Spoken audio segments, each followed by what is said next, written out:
This is the To Be Single or Not to Be podcast, and we're doing what? Running it back.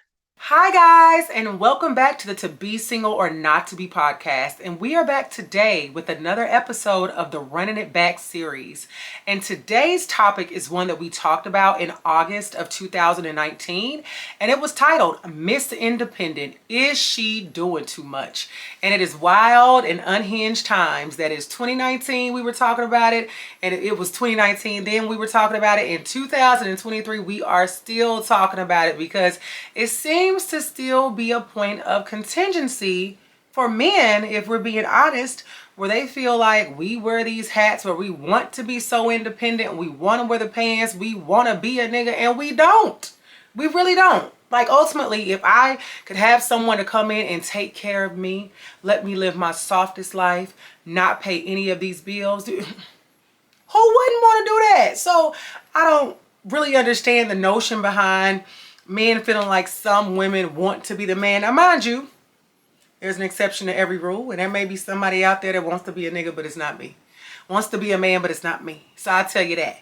And going into the conversation that we talked about in 2019, the first thing that was the focus was just really understanding and demonstrating the difference between interdependence and independence. And what we really discussed in Think Present Day that I feel like I don't hear enough talk about, but it's truly what we want to have in relationships, is interdependence, where we both bring something of value to the table.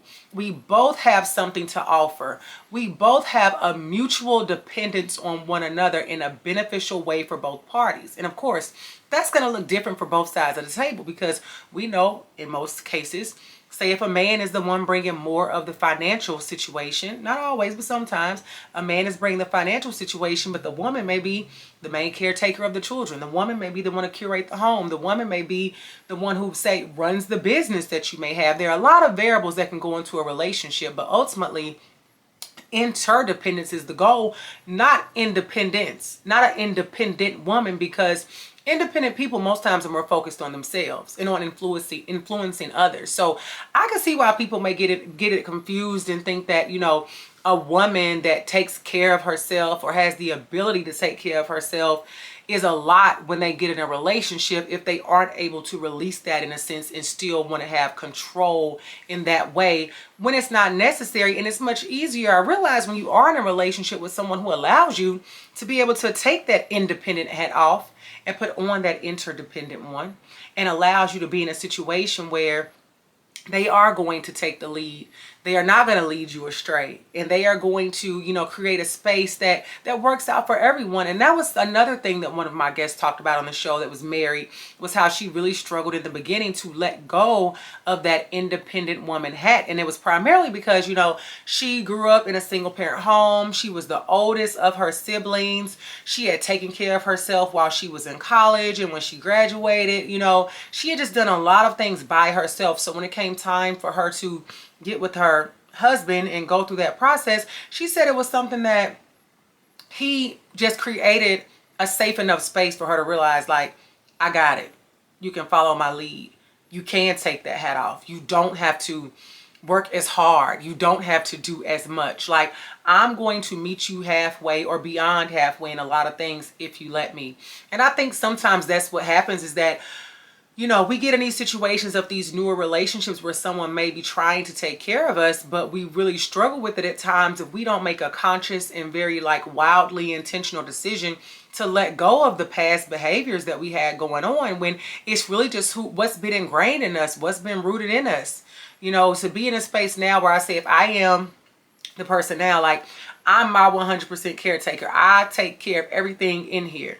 So if somebody comes along and is now saying, like, I'm going to take care of everything in here, including you, and that happens, say, tomorrow, that may be a little bit of an adjustment. Like anything, I think anytime you go through anything in a relationship, there is going to be an adjustment period. And I think that everybody has to acknowledge that and understand that it does not happen overnight. Now, it shouldn't take years for you to adjust to a person coming in and wanting to be the man that you've prayed and asked for, wanting to be a man that wants to be the leader, a man that's showing you he's the leader, a man that is not leading you astray, a man that is providing and giving more than financially. We're talking mentally, physically, spiritually, emotionally, occupationally. We're talking across the board. This man is doing what he is supposed to do, what you've asked him to do. And if you are still fighting against that, then you absolutely have some work to do. But in that process, we have to understand that it may be a little in the beginning. Hopefully not a lot of but it may be a little bit of pushback in the beginning just because you're getting used to things. Like I know in my experience, the 0.5 times that I dealt with a man that might have been able to lead me somewhere, I had run into just different situations where I was used to like, stepping up to the plate. It might have been something as simple as like, I don't know, at a restaurant, if something needed to be handled, like me speaking to the manager instead of him, or if we're out and something needed to be taken care of, me handling instead of him, when that's a situation where I have to be able, where that person was able to say, hey, Shayna, I got it. And it's like, okay, I'm just so used to having to do the shit myself. Like I told you, that's why my damn Christmas tree still downstairs in the box. I put it in the box, but for me to take it all the way up the stairs, up some more stairs to get it to the attic, I'm just going to pray that the Lord sends a man over here before Christmas this year, before Thanksgiving, so the tree ain't down there all damn year. And it could, what we got? July, August, September, October. We got like 5 months. No, wait. July, August, September, October, November. Because I put my tree up after Thanksgiving. Five months, y'all. 5 months. We go. Hopefully. I'm going to let y'all know if that tree make it up these stairs. Okay. All right, so... But the next thing is that we talked about was in regards to independent women, is that many times people tend to immediately think about just the financial piece. And that's kind of, like weird to me, because relationships are like so much more than that. So it's weird. And, is it that, do you all think is that men are like threatened, say, by a woman who can financially take care of themselves, or a woman that may make more money than he does, a woman that, just is in a more financially secure situation? I'm asking, I'm not saying, like, do you all think that's what it is? But I think that ultimately we do get that issue about, I feel like the negative side of being an independent woman comes in when it's about us trying to like run the show and control the show, or when it comes down to the finances. And the finance piece was weird to me, because it's like, if a man comes along and I am taking care of business, then that should almost be like a cue. Like, if she could take care of business this well on her own, I know that once I bring her into the fold of our life together, it will only enhance and elevate what we have going on. Maybe she can teach me some things in that area, being that allegedly I work for a financial institution, I may be able to teach you a few things. So I think that you have to be able to look at, if you're a person that feels like a woman is too independent, it really taps into why. And maybe for women, that's for us to find out. If we run into men that feel like we are wearing that Miss Independent hat and it's so strong and so wrong, to figure out why. Because I'm okay with the part that we talked about. We're trying to control the situation. If we're being we're being like, this is just who I am. Sometimes we can just, this is just who I am ourselves out of a great relationship, because you can't. I always talk about being authentically who you are and being authentically free, but sometimes you have to recognize if your authenticity is toxic, then you need to recognize that I need to pull back from that, and recognize what areas do I need to pull back from that, and how do I need to show up in relationships still as myself, but in a space that's welcoming to everyone. Because nobody's saying to go and you turn into a transformer like many women tend to do. I've definitely been guilty of that. It's not about becoming somebody that you're not. It's not about turning into a whole different individual and thing that's now like this puppet. But it is about uncovering, how can I show up in this space in a relationship, despite, when I was independently doing things myself, and now I have an opportunity to get in a relationship. How can I show up as my best self? Even if that means, as my most peaceful self, it's my most loving self, it's my most, want to mutually agree self, my most understanding self. There are so many layers to that. So we just have to be mindful that if it comes down to the independent woman piece being a thing, that we take a moment, take a beat, and really just dive into that conversation with said person to want to cover, like, what is that thing that really may be causing this issue? Because it may not be a real thing after all. We talked about it then, talking about it now. A lot of people had a lot to say about it, but I think it's I'm talking this out with you guys. Like, what is the real issue with a woman, feeling like we're too independent? And I know we hear a lot about that in the media. We've heard a lot with some controversial things that have been out there that I ain't about to dive into right now, but just about women wanting to wear the pants. And if we're wanting to wear the pants in a relationship, like, why is that?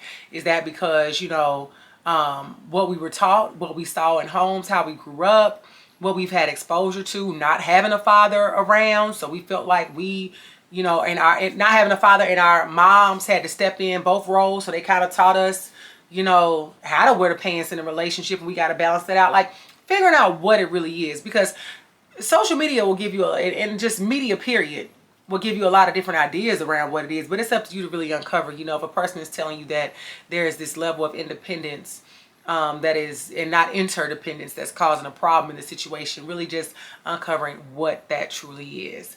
And then I think that when it comes down to independence as well, and the viewpoint that people have on it, I think we have to just make sure, I know me personally, I have to make sure that if a person is coming into my life, that, and the same if I'm coming into their life, we are going to add to one another's lives. We are not going to subtract from it.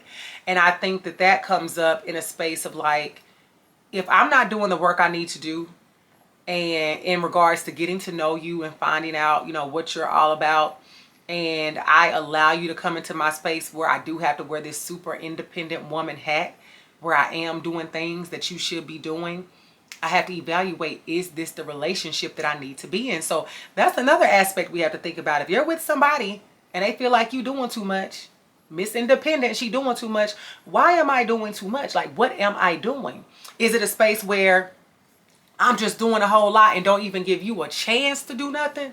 Or do I ask you to do something or expect something, and a period of time goes by and you just still don't do it, so I eventually have to? And this is just a very small thing, but I asked you to take out the trash, 3 days go by, the trash is coming Friday morning, the trash is tall as me, it still hasn't gone out, and I did it, and now that's a problem. Or if there's something in the household that needs to be taken care of and you're not doing it, now that's a problem. If something going on with the car, you won't look at it, I go take it to a shop to get fixed. You know, I'm a resolution based person. Like, me personally, people always say me personally, of course me personally, if there are things that need to be taken care of, I'm not like a person that's going to wait a long time to get something handled. You know, sometimes we postpone things for a lot of different reasons.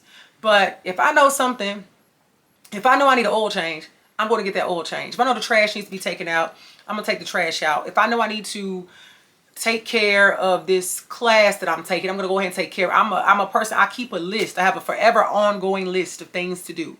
So I keep a list, I get shit done, and I move with order.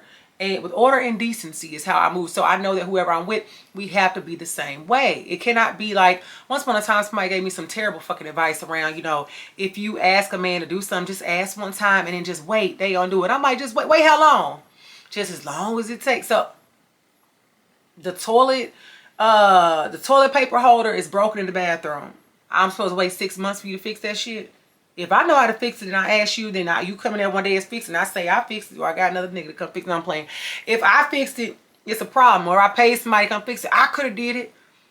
I'm all about understanding that people don't have to like chop with everything, do what you say immediately right then. But there are scenarios where if things need to get done and you don't do them, and then the woman goes to do them and that causes a problem, then it's like, why are we in this situation? And then that goes into, is this a person I need to be in relationship with? Because it seems that we are not on one accord with how we handle business and how we handle things in this relationship. And that's absolutely, those are things that we have to look at. So I challenge you, make sure you pay attention to stuff like that. If a person is coming along and saying you're too independent, find out what's the real reason why they're saying I'm too independent. Is it because I take care of business because they're bullshitting?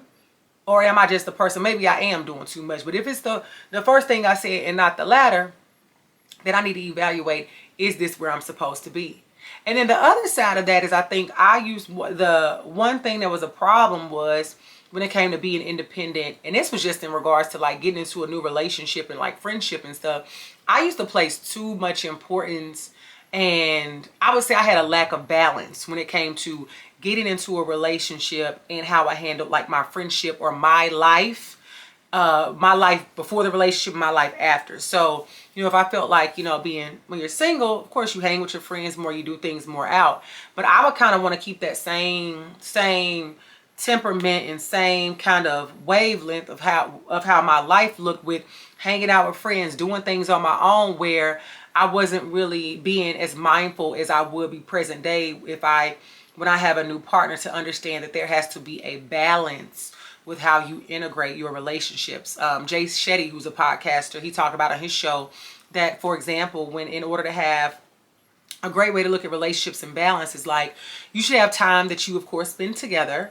You have time where you both spend time with his friends, spend time together with your friends. Then you'll spend time apart with your friends, and then you'll spend time together with each of your families. And so of course that's not like every single week or every single day. You figure out what that looks like, but it's about finding a balance of that time spent. And I know that used to be an issue for me with relationships, that I did not do well with that balance. And I think it was just being a little bit younger and not understanding, and I'll say a little bit younger and not understanding the importance of time spent. But now as I think about it more, and even when I was thinking about this episode, I think it was also in being 100% honest, because of the people that I was with. I wasn't with anyone that had inspired me enough that I wanted to give them more of my time. I was still in a position, and this is something to be said about the situations I was in, where I did, for the most part, not all the time, but in a lot of my relationships, not all, but a lot, I wanted to give my friends still as much time as they got over how much I gave my relationship. And that was because I was in fucked up relationships. So my friends, that value was still placed with my friends over my relationship. And then sometimes it would be the balance was way off kilter, where it was like, I get into a relationship or a situationship and my friends wouldn't see my ass at all. So it was like, it's that balance. And I would say that to anybody. Think about the balance. If you're with a person and you don't want to give your time to the person, what's that about? And if you're with a person and you forget about your friends, what's that about? It is all about the balance, because that independent woman hat, definitely can be, that can be an issue as well if you are not just balancing what's important in regards to the relationship. If you're still placing your personal things in your personal life and everything is a higher priority than the relationship, that can definitely come across as an issue when it comes down to being independent. So we got to look at the whole picture. We know interdependence is where we want to rest. But we also know it comes down to, how are we being led in our relationships to be able to relinquish that independence? Or do we have the leadership in front of us? Is a soft space being created for us like we create for men, or like we should be creating for men? And then what is the balance in your relationships for your friendships to exist, for your relationship to exist, for your personal life to exist, for all of it, so no one feels that you have placed this higher importance on only yourself instead of the relationship. So hold all of that true to your heart, and know, Miss Independent, is she doing too much? That's left for you to decide. And I'm now signing off. Yours truly, Shannon Montana.